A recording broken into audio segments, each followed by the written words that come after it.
Hello, Minix TV fan! This is Meeting po. Kumusta po sila? Sana po nasa mabuti silang kalagayan. At tayo po ay busy today at ang aga po ng ating delivery guys. So, meron po tayong i-share. Ito po ay pinadala kay Ninja. Yan. Yan po ang ating malaking items. So, hulaan niyo po kung ano ito. So, meron po tayong Ninja. Buti pa si Ninja ang aga-aga dumating. Yung ibang items hindi.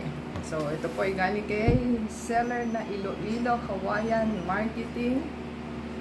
At ang items lang po natin is $155 ang ating price. Pero, syempre, as usual, kasama po ng delivery is $195.50. Ang pangalan po is Bamboo Plant Support Grow Stick. 3 feet daw po, 50 pieces. So, tingnan po natin kung 50 pieces siya. Dahil mukhang parang ang liit eh. Kailangan po is ito po ang ating items. Tingnan po natin. Ang nakalagay po is 36 inches. So, 3 feet po is 0.7 mm ang ating item. So, yung 7 mm po is square po yung ating item. So, yan po yung nakabilog. Yan po ang square. 7 mm po. So, bamboo po ito.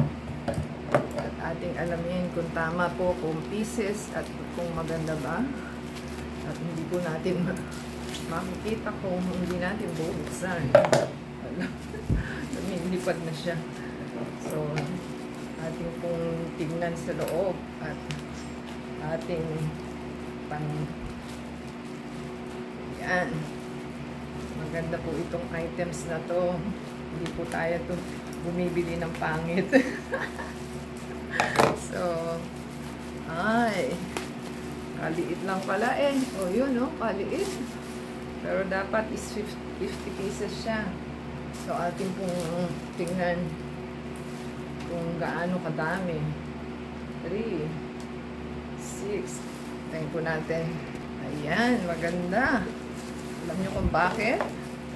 Berejeng. May freebies po tayong toothpick. Bait naman ni seller.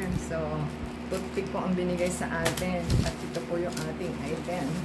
Hindi ko pa po nabibilang. So, bilangin na lang po natin kung tama ba o hindi. Dahil pag hindi, kasi 50 pieces po ito.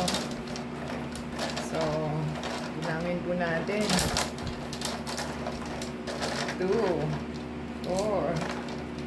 6, 8, 10. May 50 ba ito? 2, 4, 6, 8, 10, 20. And 20. 2, 4, 6, 8, 10, o 30. Ayun po natin. Yan. 50 pieces po yung ating items. So, tama naman po. At may libre po tayong freebies. Yan. So, atin pong maganda po yung kanyang items kasi ano siya, tawag nun? Pulido na po siya. Do, meron pong katulad nito, medyo may sungot-sungot. So, parang hindi po kayo masugatan dahil ano siya, tawag na, masasalubsog po kayo. So, kailangan is talagang pino po siya. So, hindi po natin maiiwasan yung ganitong may sungot-sungot na to. Kasi isasaksak po natin sa ating plants. So, yan pong ating rod. So, katulad din po nito, meron siyang sungot-sungot, hindi mo siya maiiwasan. So, bago ka ma-aksidente is, kailangan is pino po siya. So, mahirap po masalubsog. Papasok po yung ano niya sa inyong skin. So, mahirap pong tanggalin, masakit. So, ang kagandahan po nito is pulido siya, kaya lang, maliit lang po, ganun lang siya kaliit, oh. Manipis. So, manipis lang. So, yan po ang ating items. Di ba sa thumbs up, comment down below po, at thank you po sa ating seller tsaka si delivery guy at ating pong natanggap ng ating items. Yan, second ano po ito, items, pero iba po yung ating kinuhanan kasi yung isa po is bilog. So, maganda po ang ating items. So, until next time po, support sa ating channel. Play po ang ating ads and video and ada sa Facebook, Twitter, TikTok, and Instagram. Until next time, happy na po tayo. God bless everyone.